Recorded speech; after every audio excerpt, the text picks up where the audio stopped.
In this presentation, I'm going to talk about how we can use the Arrhenius rate equation to look at the various tissue denaturation processes involved following laser or IPL irradiation. So to begin with, let's look at the theory of selective photothermolysis, which came out in the early 80s. This idea came about from Anderson and Parrish, who wanted to find a way to destroy specific targets in the tissue without damaging the surrounding tissues. So they proposed using a specific wavelength which was designed to be well absorbed by the target, a specific energy density to create the right level of temperature in that target, the correct pulse duration to make sure the target was properly damaged but without damaging the surrounding materials. And they decided to limit the pulse duration to 1 thermal relaxation time of the target.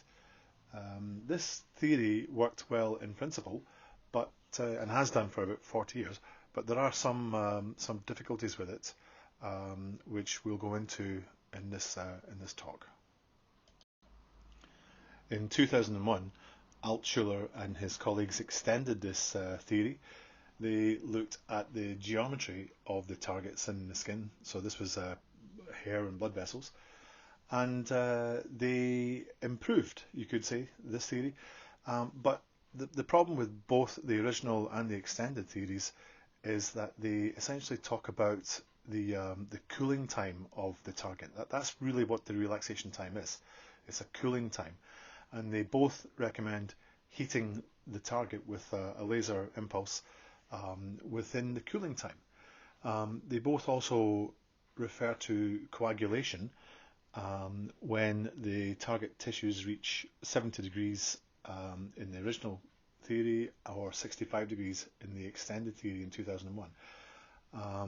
And unfortunately, both of these are not quite right. So what is the goal when we're trying to destroy tissues using the photothermal approach? Well, ultimately the goal is irreversible tissue necrosis. You're trying to destroy or kill the cells irreversibly. To do that, we need to combine the original theory of selective absorption with the idea of the actual denaturation process. Now, the selective absorption part of it is dependent on the wavelength of the target and its absorption coefficients. Obviously depends on its thermal properties, and according to the extended theory, it depends on the target size and geometry as well. That is really the part that selective photothermolysis really looks at. However, it doesn't really take into account the denaturation process, which is a chemical process. This occurs when the cells are heated above their normal baseline temperature. So when the tissues absorb a certain amount of energy, the energy will generate a certain amount of temperature. The denaturation time of the proteins within those cells is highly dependent on the local temperature.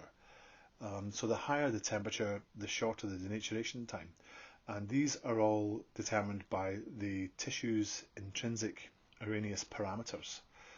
The fact of the matter is, the ultimate goal is tissue necrosis, and it depends on both of these factors, the laser light absorption process and the subsequent denaturation process. And they are two different processes. So we should really look at the overall process of this as two stages. The first stage is the local temperature rise, which is determined by how much of the laser or IPL light energy is absorbed by the target. This then is followed by the second stage, which is the chemical denaturation of those proteins. And the denaturation process depends, like I said, on the intrinsic Arrhenius parameters, which means that the rates differ according to which proteins are being heated. The current theories of selective photothermolysis really only consider the first stage, the absorbed energy stage.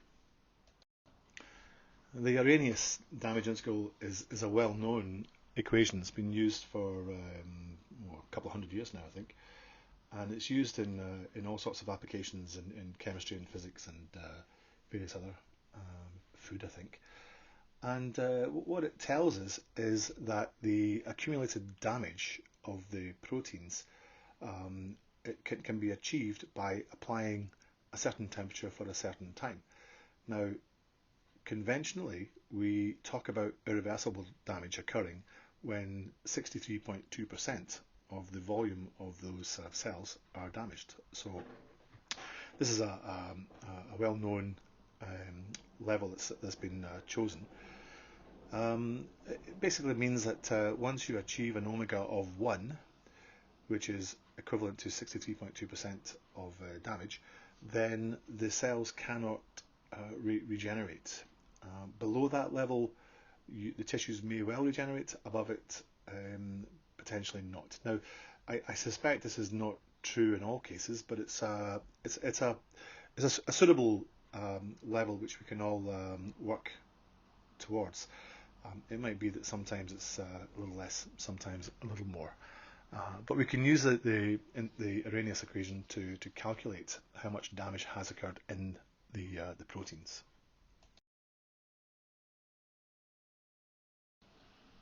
Without going into the intricacies of the Arrhenius equation, it's useful to know that there are two important considerations that we have to think about. The total tissue damage is actually dependent on how much energy is absorbed by the target tissues and the time for which they are being heated. Now, the way this works is the energy that's absorbed it determines an exponential dependency on tissue damage. In other words, if you increase the energy just a little bit, you can induce a lot more damage exponentially. Whereas changing the heating time is a linear dependency. So this is much more controllable. So it means that if you increase the heating time or the pulse width just a little bit, then you get a little bit more damage because it's a straightforward linear association. So if you are trying to improve clinical results, it's usually better to play around with the pulse duration once you've achieved a suitable energy density, because the pulse duration gives you much more leeway in terms of safety compared to the energy density. The original work by Anderson and Parrish was considering the treatment of pediatric port wine stains, and in these targets you may have vessel diameters up to about 300 microns with vessel wall thicknesses of between 3 and 6 microns. So the relaxation time for such vessels may be up to 40 milliseconds or thereabouts.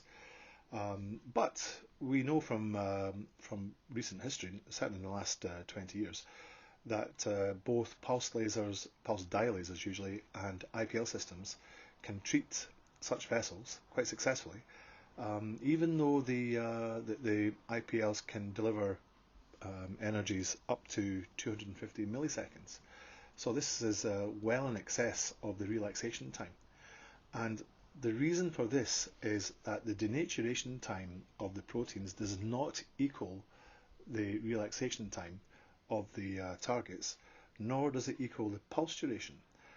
You can see in the little diagram there on the top right, the temperature increases until the end of the pulse duration. This is in some proteins in some cells.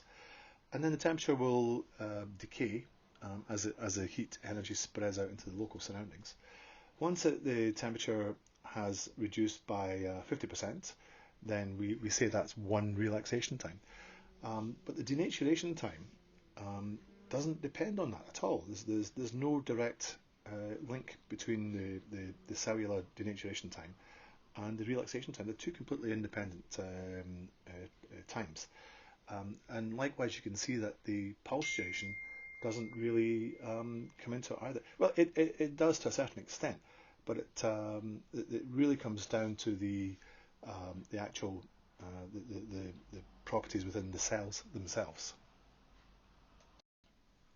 So we looked at a port wine stain vessel of 50 micron diameter with a 5 micron thick wall. We applied a temporal top hat heating profile so that the blood is heated homogeneously, unlike the real world, sadly. And we kept the peak temperature to below 100 Celsius, so there's no phase changes. And then we looked at different pulse durations. Now, for such a vessel, a 50 micron diameter vessel, the relaxation time is 1.1 milliseconds. We then decided to have a look at the denaturation processes and what's actually happening there. So the red line here shows the temperature profile at the end of a 10 millisecond pulse when the heat energy has managed to permeate through the vessel wall. So we can see that the peak temperature is just below 100 Celsius at the vessel center. At the inner wall it's just slightly over 80 degrees, and at the outer wall it's about 70 degrees. So we applied a 10 millisecond pulse to this blood vessel, and this curve shows the percentage of denatured proteins in that wall.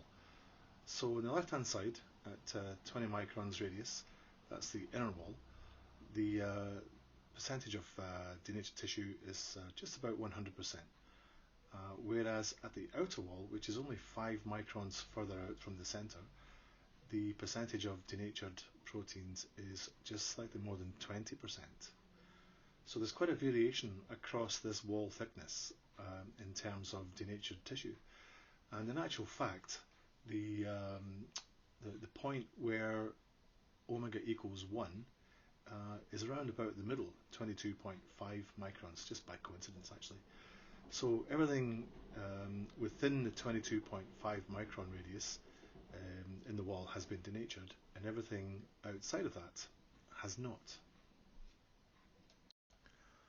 So the wall between 20 to 22.5 microns has attained more than 63.2% of damage by volume. Therefore, we deem this to be irreversibly denatured. Whereas the wall between 22.5 and 25 microns is not denatured, because the percentage of denatured proteins is below 63.2%. So that particular tissue is recoverable. So in this particular scenario, the inner part of the wall has been fully denatured irreversibly, whereas the outer part of the wall has not. So this suggests that a 10 millisecond pulse is not sufficient to fully denature the entire vessel wall in this case. So we calculated what time would be required to fully denature the entire vessel wall. In other words, when the outer wall also reaches an omega of 1. And according to these calculations, we find that the answer is 16.5 milliseconds. So in other words, to ensure that you fully denature the full thickness of this wall in this particular vessel, while maintaining temperatures below 100 degrees Celsius, you must apply a pulse width of 16.5 milliseconds at a minimum. So we found that a 10 millisecond pulse will denature about half of the wall, whereas a 16.5 millisecond pulse will denature all of it, which is not at all intuitive. One might imagine that you would need twice the pulse, but that's not the case. And yet, a 50 micron vessel diameter like this, the relaxation time is only 1.1 milliseconds. So you can see that the pulses required, the pulse durations required, are significantly longer than the relaxation time, which is not too surprising. But the question is, how much of the vessel wall do we need to destroy irreversibly to ensure that the vessel is completely necrosed. That's a biological investigation. Can't do that using equations, unfortunately. So let's look at eggs, because eggs are a good way to visualize this kind of thing. You put a pan of water on, you bring the water to the boil, so we know the temperature is 100 degrees Celsius. You put the eggs in and you take one out after 1 minute, and as you can see here, a lot of it is just not cooked. In other words, the proteins in the egg white have not denatured fully. Some of them have, a lot of them still haven't. Personally, I wouldn't eat that egg. I took one out after 2 minutes, and we can see that a lot of the egg white has denatured, although not all of it. But the yolk of the egg doesn't look like it's been properly cooked yet. After 3.5 minutes, the egg white has it looks like it's been fully denatured, and the yolk is still runny, which means that some of it is denatured and some of it is not. Now we can imagine the egg to represent a blood vessel, where the egg white is the vessel wall, and the yolk of the egg is represents the blood. And in actual fact, the Arrhenius parameters for both eggs and vessels like this are similar, in that the vessel wall, or the albumin of the egg, will denature before the yolk or the blood, because they require a little longer time at the temperatures of the vessel walls, or the white of the egg. So you can cook it for 3.5 minutes and have a fairly soft center, or if you cook it for a little bit longer at the same temperature, then it will become harder. Some people prefer that. Not me, but some people. Finally, I made some toast, cut them up into little soldiers, and drowned them in the yolk of the egg. No eggs were wasted in the production of this presentation. To ensure a controlled, irreversible denaturation of this particular blood vessel wall, it requires a 16.5 millisecond pulse of energy. This is about 15 times the relaxation time of this particular vessel, and it just goes to show that it's the denaturation time that's important, not the relaxation time. So, in conclusion, to properly complete the theory of selective photothermolysis, we must consider the denaturation temperature time processes. Without that, we just cannot know how much of the tissues are going to be damaged. The current version, or versions of selective photothermolysis, really only focus on the relaxation times, the cooling times, rather than the actual heating times and the denaturation times. That's what we should be considering. I mean, we don't choose the cooking time of a pie according to how long it takes to cool, do we? So why would we do that for blood vessels or hair follicles? I hope this gives you an insight into the processes which go on when we treat blood vessels and hair follicles. It's just a little bit more complicated than we originally thought, because we must take into account the fact that proteins in cells require a certain amount of time to be fully denatured. Thanks for listening, and hopefully you'll listen to some more of our stuff. Thank you. Bye.